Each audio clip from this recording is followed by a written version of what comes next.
What is up mga kamototalks? Alam nyo ba na sa Bristol, merong scooter na sa halagang 138,800, meron ka ng traction control, ABS, double TFT display, and 160cc na. Yes mga kamototalks, pag-usapan natin ang Maxi 160 scooter ni Bristol.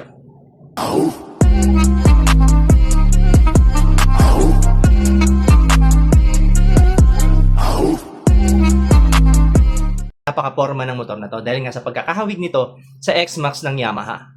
And yes, kahit ako na-surprise kung gaano ito ka-good looking sa personal. Well, sa mga pictures guys, kung gaano siya ka-appeal, I'm telling you na pag nakita nyo to sa personal, mas magagandahan kayo sa motor nito. Well, surprisingly, ang ganda ng finish and napaka-premium ng looks.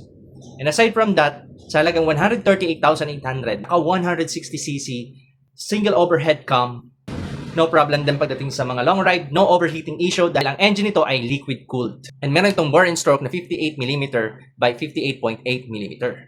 Yes, napaka-decente at powerful din ang makina nito dahil meron itong maximum power na 11.8 kW at 8,500 RPM. And maximum torque na 14.7 Nm at 6,500 RPM. Hindi ka na rin mapapahiya pagdating sa daan dahil bukod sa pogi na, meron pang dissenting performance. Meron lang naman itong 13 liters fuel capacity. Kaya medyo malayo-layo talaga and pwede sa mga long ride. Bihira ka lang din magagasolina dahil napakaluwag ng tangke nito. Dahil sa pagkakahawig niya sa X-Max, napaka-astigyan, brusko, bulky, pero surprisingly, kasing size lang ito ng Yamaha NMAX. Yeah, saktong-sakto lang yung dimension nito dahil meron itong length na 1,980mm at width na 762mm at height na 1,335mm. Well, kung familiar kayo sa ADB 160, close enough yung timbang nito dahil meron itong 137.6 kg. Napaka-Asian height friendly ng motor na to dahil meron lang itong seat height na 746mm. Hindi rin ito pahuli pagdating sa comfort dahil sa harap meron tayong telescopic port at sa likod naman ay dual shock absorbers kaya kahit lubak mode, hindi mahihirapan yung likod mo at lower body mo at pwede kang tumagal sa mga daang hindi gaanong maganda or sa light off-road dahil napakalalambot ng mga shock absorber nito. Well, pagdating sa stopping power, hindi ka mag-aalala sa Maxi 160. Sa mga sudden brake, confident ka na hindi ka basta-basta mag-skid dahil naka-dual channel ABS ang motor na to. And aside from that, mas tinutulungan itong maging stable ang ride mo dahil ito ay meron ng traction control. Tinutulungan nito na maging stable ang ikot ng mga gulong mo. Ginagawa ng traction control, kapag hindi sabay yung ikot ng mga gulong nito, ay kusang titigil ang hulihang bahagi nito para ibalanse ang ikot nito doon sa harapang gulong. In that way, nalilesen nito yung chance na mag-skid or sumemplang tayo dahil sa mga babato or mabubuhanging daan.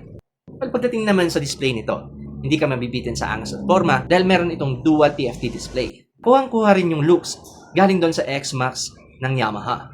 Pagdating naman sa mga gulong, you can expect a smooth, safe, and nimble ride dahil meron kang front tire na 110 by 70, 13 inches sa harapan at meron itong 130, 70 by 13 inches naman sa likuran. Well, we can expect efficient ride and fuel consumption dahil ito ay naka-EFI ignition system.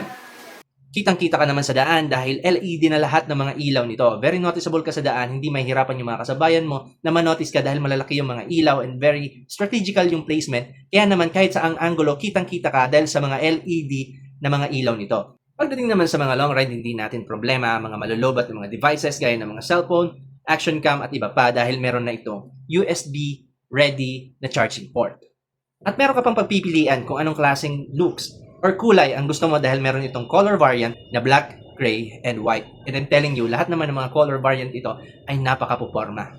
May ABS, traction control, papormang mga display, sa halagang 138,800. Ano sa tingin nyo mga kamototalks? Sulit na ba?